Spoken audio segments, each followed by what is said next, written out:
Erika Citra. Di sini kami akan menyampaikan materi tentang ancaman di bidang ekonomi. 1. Ancaman di bidang ekonomi. Ekonomi menjadi salah satu tolak ukur kesejahteraan masyarakat dan kemajuan bagi bangsa tersebut. Menjaga stabilitas ekonomi bukan hal yang mudah, termasuk di Indonesia. Ada beberapa ancaman di bidang ekonomi yang sangat kompleks, dan ini menjadi salah satu alasan mengapa ekonomi di Indonesia menjadi sulit untuk berkembang. Ancaman di bidang ekonomi merupakan ancaman non-militer. Meskipun tanpa terjadinya perang, ancaman ini bisa mengganggu stabilitas suatu negara. Pasalnya, ekonomi menjadi kekuatan tawar-menawar terbesar di dunia internasional. Ada beberapa faktor ancaman di bidang ekonomi yang harus diketahui oleh para pengusaha dan para pemerintah.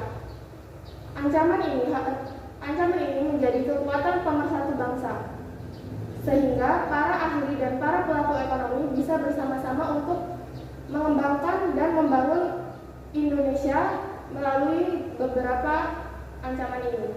Bentuk ancaman perekonomian suatu negara antara lain pengurangan subsidi terhadap masyarakat, perekonomian yang digerakkan oleh pihak asing, permasalahan dalam sektor perekonomian, impor barang secara berlebihan, harga komoditi ekspor yang menurun, kemiskinan dan pengangguran, globalisasi, dan daya saing yang rendah. Ketika suatu negara telah mendapat ancaman dari negara lain dalam bidang ekonomi, tentu pihak-pihak yang berkepentingan seperti pemerintah harus memberikan solusi-solusi terbaik untuk menghindari ancaman perekonomian dan menstabilkan perekonomian nasional. Ancaman di bidang ekonomi yang sering terjadi. 1. Pengangguran. Salah satu ancaman bagi negara di bidang ekonomi adalah tingkat pengangguran yang tinggi. Pengangguran yang tinggi sangat berhubungan dengan kemiskinan. Memang hal ini tentu berpengaruh dengan kestabilan perekonomian. Memang tidak mudah untuk menurunkan tingkat pengangguran yang tinggi. Namun bukan berarti tidak ada solusi untuk menurunkan tingkat pengangguran tersebut. Berikut beberapa solusi untuk menurunkan tingkat pengangguran di suatu negara. 1. Meningkatkan kualitas pendidikan dan keterampilan masyarakat. 2. Menciptakan lapangan pekerjaan. 3. Meningkatkan pelatihan kerja di setiap daerah. 4. Menjalankan transmigrasi. Dan yang terakhir, menciptakan wirausaha baru. 2. Inflasi. Inflasi menjadi salah satu contoh ancaman ekonomi. Namun tidak melulu inflasi menjadi ancaman di bidang ekonomi.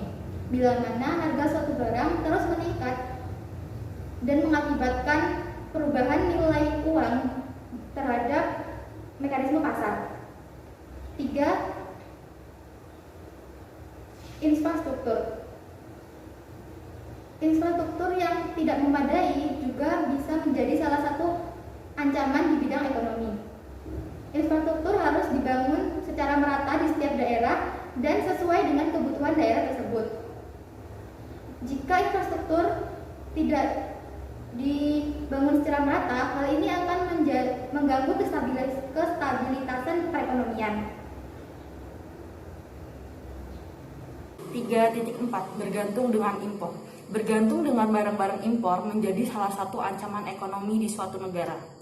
Jika barang-barang impor dari luar negeri lebih banyak beredar daripada barang dalam negeri, hal ini akan membuat terganggunya stok barang di dalam negeri. Impor diperbolehkan apabila stok di dalam negeri sudah berkurang dan produksi barang tersebut bisa dilakukan tetapi dalam jangka waktu yang panjang. Untuk mengatasinya, bisa dilakukan dengan impor terlebih dahulu. Ketika produk dalam negeri sudah tersedia, tentu impor harus dihentikan. 3.5 utang Indonesia menjadi salah satu negara yang memiliki utang cukup besar dengan negara lain. Hal ini juga menjadi ancaman untuk Indonesia sebagai suatu bangsa. Pada 2019, Bank Dunia menyebut Indonesia sebagai negara dengan pendapatan kecil, menengah, tetapi memiliki hutang terbesar pada 2019.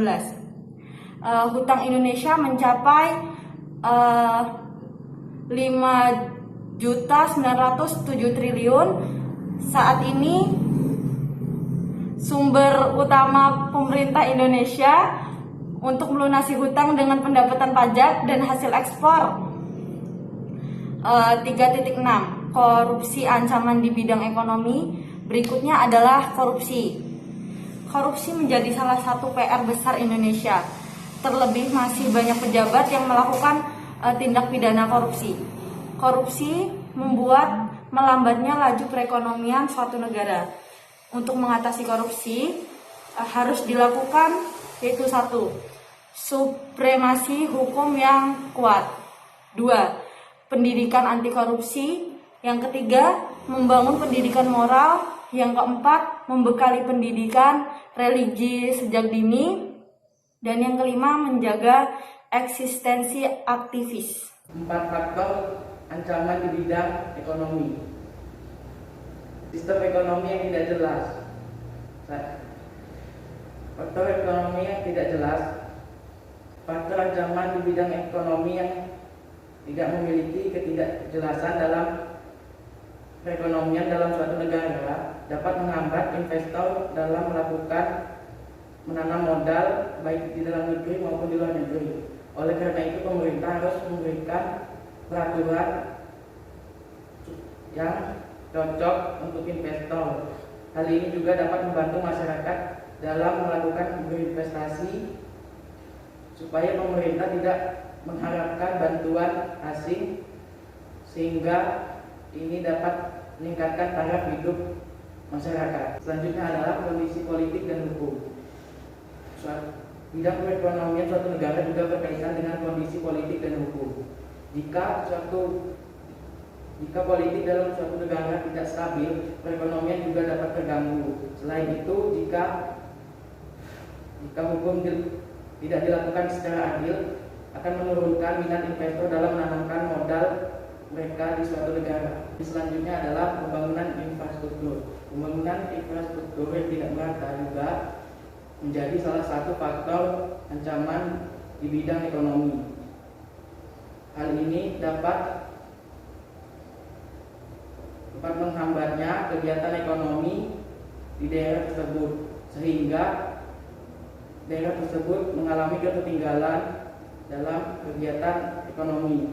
Nah, ketertimpangan dalam kegiatan ekonomi membuat masyarakat pedesaan melakukan urbanisasi ke kota-kota besar yang memiliki taraf hidup yang lebih layak, dan disinilah pemerintah harus membuka seluruh aktivitas ekonomi sinergi dari BUMN dan perusahaan swasta agar dapat berinvestasi di daerah yang tertinggal. Dan yang selanjutnya adalah tingkat SDM yang rendah. Contoh tingkat SDM yang rendah adalah putus sekolah atau putus pendidikan yang memiliki pendidikan tidak layak sehingga mendapatkan pekerjaan yang tidak layak. Dan yang selanjutnya ketergantungan terhadap negara maju. Sekian dari kami. Wassalamualaikum warahmatullahi wabarakatuh.